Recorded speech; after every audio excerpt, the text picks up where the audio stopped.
Hai guys, selamat datang lagi di channel gua Fasman Giawa.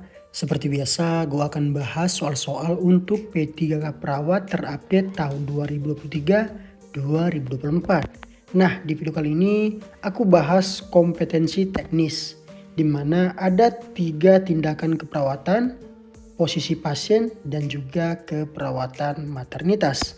Nah, langsung saja kita masuk ke soal yang pertama. Seorang pasien dirawat di ruang ICU dengan melakukan monitoring vital sign.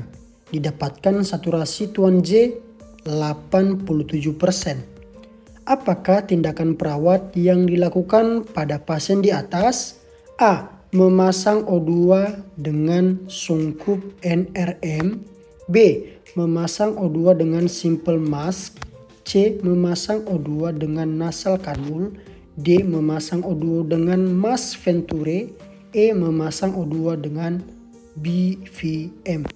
Nah, oke teman-teman, jadi pertanyaan ini bagus banget ya. Apalagi buat kita perawat yang bertugas di ruangan, baik itu rawat inap maupun ruangan ICU atau ruangan intensif. Ya, karena pasien-pasien ya yang seperti ini, semisal ada yang SpO2-nya menurun, kita harus bantuan O2 apa nih guys ya.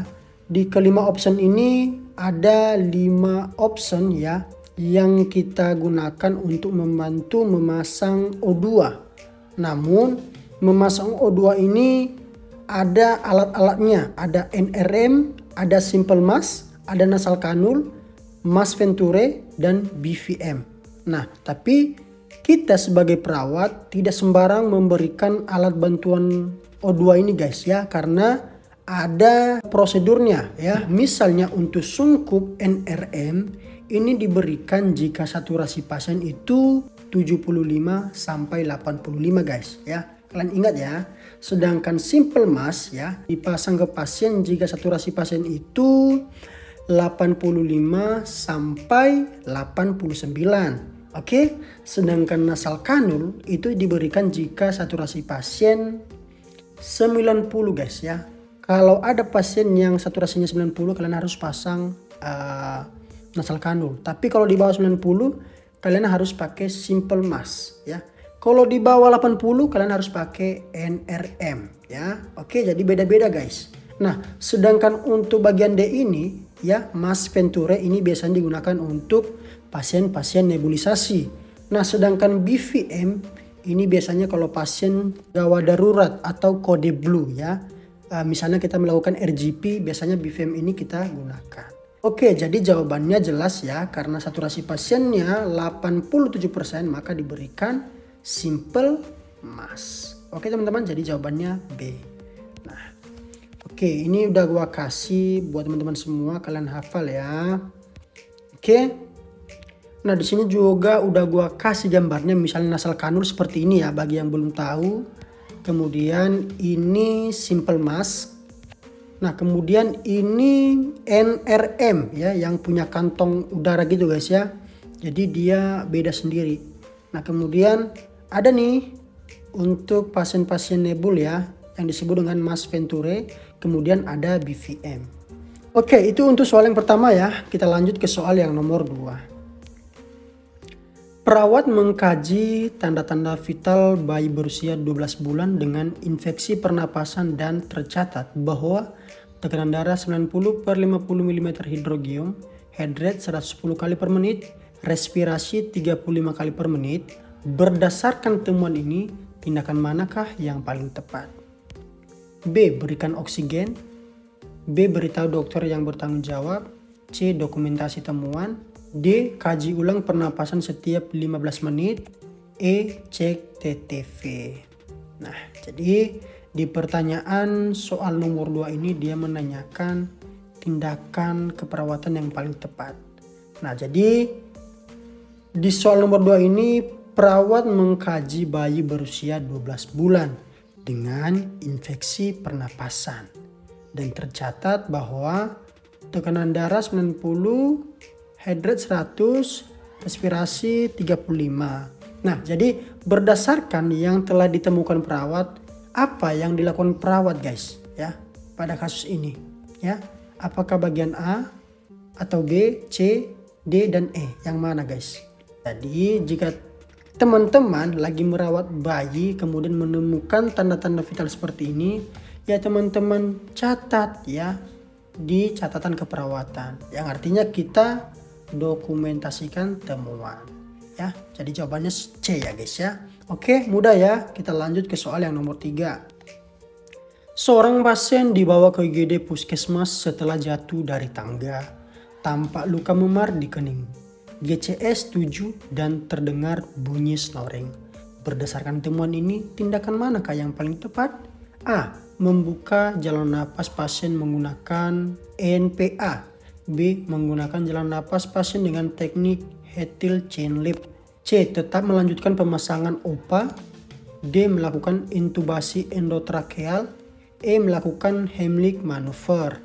Nah, jadi di soal yang nomor 3 ini dimana ada pasien yang dibawa ke puskesmas ya, yang dimana jatuh dari tangga.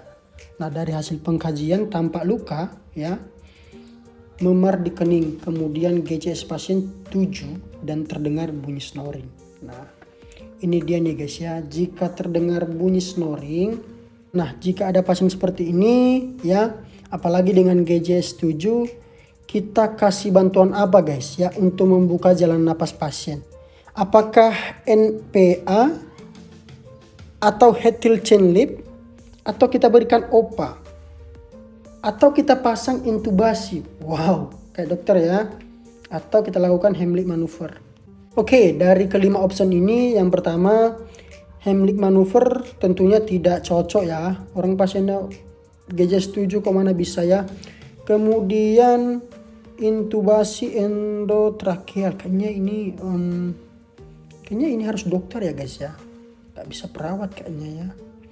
Kalau OPA ini masih bisa kita yang lakukan perawat, tapi biasanya ya kalau ada pasien yang lidahnya jatuh ya, biasanya dibantu dengan OPA bisa ya guys ya biasanya.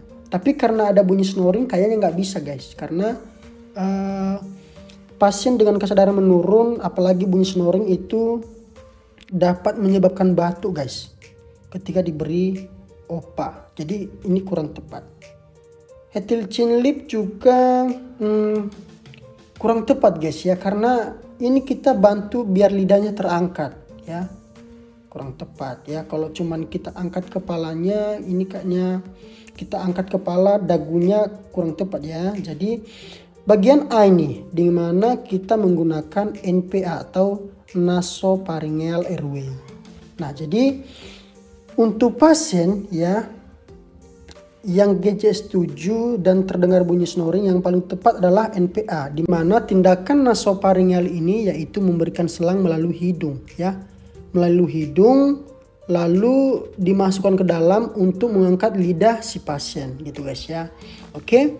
Nah, jadi jawabannya adalah A. Oke, kita lanjut ke soal yang nomor 4 ya. Seorang anak umur 13 tahun saat ini sedang menjalani prosedur lumbar puncture untuk mengambil sampel cairan cerebrospinal. Posisi terbaik yang diberikan oleh perawat setelah prosedur adalah, dia menanyakan setelah prosedur ya. A. Pronasi, B. Semivolar, C. Supinasi, D. Miring kanan, E. Trendelenburg. Wow. Nah, jadi di soal nomor 4 ini dia menanyakan tentang posisi terbaik untuk pasien yang telah dilakukan prosedur lumbar puncture ya. Oke, bagian A, pronasi. Pronasi ini posisi pasien telungkup guys ya, kurang tepat ya. Semivolar. Semivolar ini kayak menyamping gitu guys ya, kurang tepat. Supinasi. Supinasi ini telentang. Nah, ini dia yang paling tepat ya. Kita buat telentang pasiennya. Kalau miring kanan kurang tepat juga.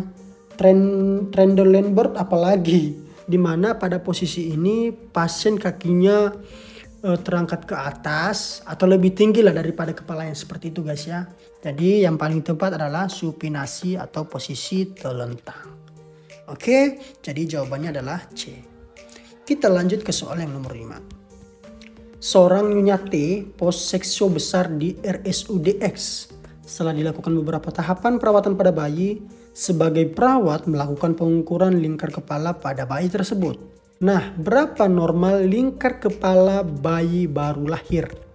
A. 30 sampai 33 cm, B 31 sampai 35 cm, C 32 sampai 32 cm, D 33 sampai 38 cm, dan E 34 sampai 39 cm. Nah, jadi jawabannya apa nih guys ya? Dia menanyakan normal lingkar kepala bayi baru lahir. Oke, jadi menurut WHO guys ya, yaitu nilai normal lingkar kepala bayi baru lahir yaitu 32 sampai 37. Jadi jawabannya adalah C. Oke teman-teman, nah ini dia ya. Nah berbeda juga kalau jenis kelaminnya perempuan ya, dimana 31,5 sampai 36,2. Ya beda-beda sedikit lah, jadi normalnya ada di kisaran 32 sampai 37 gitu ya. Nah jadi jelas jawabannya adalah C. Oke teman-teman, sekian soal yang bisa gua paparkan dan bagikan ke teman-teman semua. Untuk itu jangan lupa subscribe karena gue akan selalu update video terbaru untuk soal-soal PTK perawat. Oke, gue akhiri videonya. Terima kasih. See you. Bye.